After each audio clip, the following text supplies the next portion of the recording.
মা আর বাবা আমার প্রতি দয়া করে, মায়া করে, ভালোবেসে আমাকে লালন পালন করে আমাকে আস্তে আস্তে আস্তে আস্তে উপযুক্ত করে উঠাইলেন। আর ওই মা বাবার শুকরিয়া যদি আদায় না করি, আল্লাহ রাসূল বলেন মাল্লাম ইয়াশকুরিন নাস লাম ইয়াশকুরিল্লাহ, যে বান্দাবান্দি মানুষের শুকরিয়া আদায় করতে পারে না সে কখনো আল্লাহর শুকরিয়া আদায় করতে পারে না। আর মানুষের শুকরিয়ার মধ্যে সবচেয়ে বেশি পাওনাদার হকদার শুকরিয়া এক নাম্বার হলো মাতা পিতা। যে বান্দাবান্দি মাতা পিতার শুকরিয়া আদায় করতে পারে না সে কোনোদিন আল্লাহর শুকরিয়া আদায় করতে পারে না। ঠিক কিনা বলেন? বলেন মাল্লাম ইয়াশকুরিন নাস লাম ইয়াশকুরিল্লাহ, যেই বান্দাবান্দি মানুষের শুকরিয়া আদায় করতে জানে না সে আল্লাহর শুকরিয়া আদায় করতে পারে না। ঠিক কিনা বলেন? আল্লাহ রাসূল বলেন যে বান্দাবান্দি মানুষের শুকরিয়া আদায় করতে পারে না সে আল্লাহর শুকরিয়া আদায় করতে পারে। মানুষের শুকরিয়া আদায় কেমনে? যে মানুষের শুকরিয়া আদায় হলো যে আমরা একটা সময় আছে যেই সময়টা আমি বুঝি না, আমি জানি না, আমি চিনি না।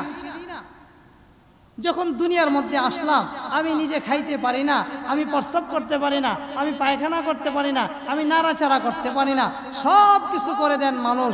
যেই মানুষের নাম হলো মহান মানুষ, যাকে বলা হয় মা, যাকে বলা হয় বাবা।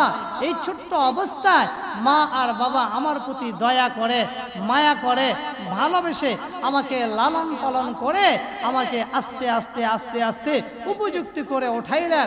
আর ওই মা বাবার শুকরিয়া যদি আদায় না করি, আল্লাহ রাসূল বলেন মাল্লাম ইয়াশকুরিন নাস লাম ইয়াশকুরিল্লাহ, যে বান্দাবান্দি মানুষের শুকরিয়া আদায় করতে পারে না সে কখনো আল্লাহর শুকরিয়া আদায় করতে পারে না।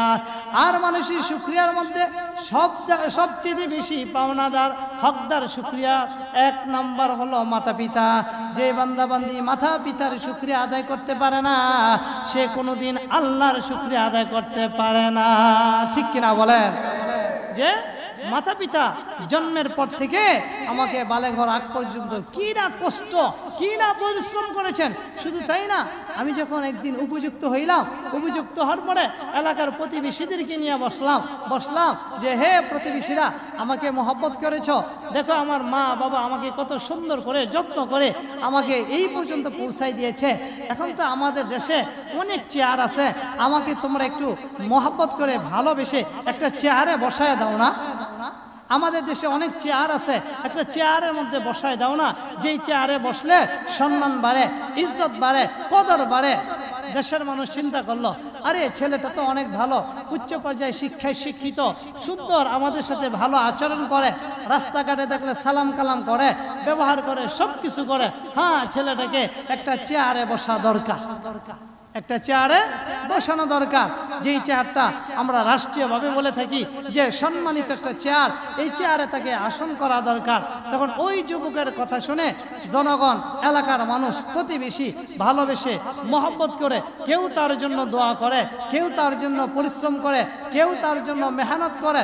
করতে করতে করতে করতে এক পর্যায়ে আল্লাহ রাব্বুল আলামিন তাকে পুরা সম্মান ইজ্জত দিয়া সম্মানিত একটা চেহারার মধ্যে বসায়া তাকে এমপি বানায় দেয়, তাকে মন্ত্রী বানায় দেয়, তাকে চেয়ারম্যান বানায় দেয়, তাকে মেম্বার বানায় দেয়।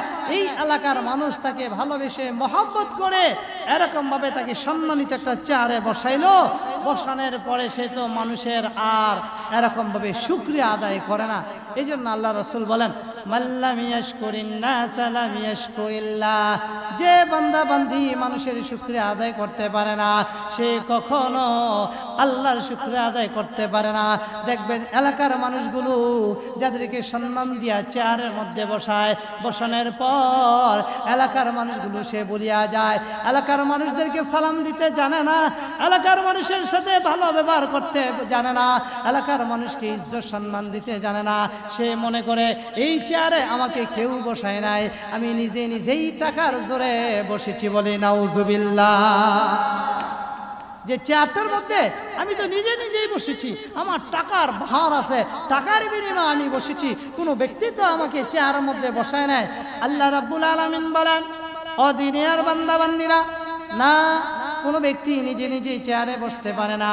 এলাকার মানুষের নেক দোয়ার প্রয়োজন হয়, এলাকার মানুষের মেহনতের প্রয়োজন হয়, মানুষের দোয়ার বিনিময় আমি আল্লাহ রাব্বুল আলামিন তাকে চেয়ারে বসায় দেই।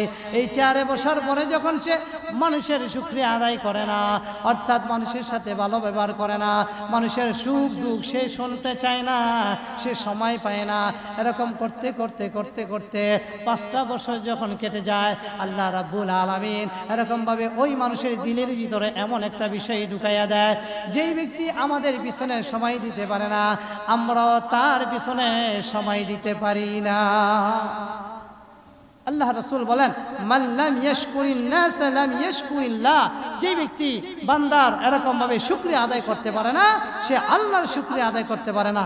দেখবেন যারা ক্ষমতার জোরে চেয়ারের মধ্যে বসে, তারা সর্বদাই মানুষের শুকরিয়া আদায় করে না, আর মানুষের শুকরিয়া আদায় না করার কারণে তাদের জবান দিয়া, তাদের কপাল দিয়া আল্লাহর শুকরিয়া আদায় হয়, আল্লাহর শুকরিয়া আদায় হয় না। এজন্য যে সমস্ত ভাইয়েরা সম্মানিত চেয়ারের মধ্যে বসার সুযোগ পায়, সর্বদাই তারা যেন মানুষের শুকরিয়া